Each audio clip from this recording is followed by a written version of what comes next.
Alors, petite déclaration de Helmut Marko il y avait longtemps. Il aborde la pause avec de la frustration et de la colère envers Mercedes.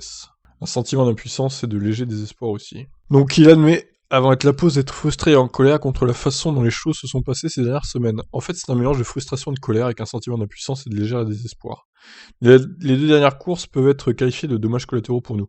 Nous étions confortablement en tête des championnats. Maintenant, nous ne sommes pas seulement derrière au championnat, mais nous avons en plus un châssis détruit, beaucoup de dégâts sur deux voitures, un moteur complètement cassé et probablement un deuxième. Marco ne fonde pas beaucoup d'espoir sur la deuxième analyse du moteur fissuré de Verstappen à l'usine de Sakura. Honda n'a pas l'air optimiste du tout, il y a eu une fuite d'huile, nous n'avons pas envie de prendre de risques, et eux non plus certainement. Nous devons nous attendre à prendre une pénalité sur la grille à un moment donné de l'année, car nous ne pouvons pas finir la saison avec deux moteurs dans ces conditions. C'est cynique que nous ne puissions rien faire, et qu'en plus Mercedes dont les pilotes sont à l'origine de nos problèmes en profitent. Et pour enfoncer les clous, Marco glisse un tacle sur Hamilton. Il m'a bien fait rire jaune lorsqu'il s'est plaint de Fernando pendant son duel en Hongrie.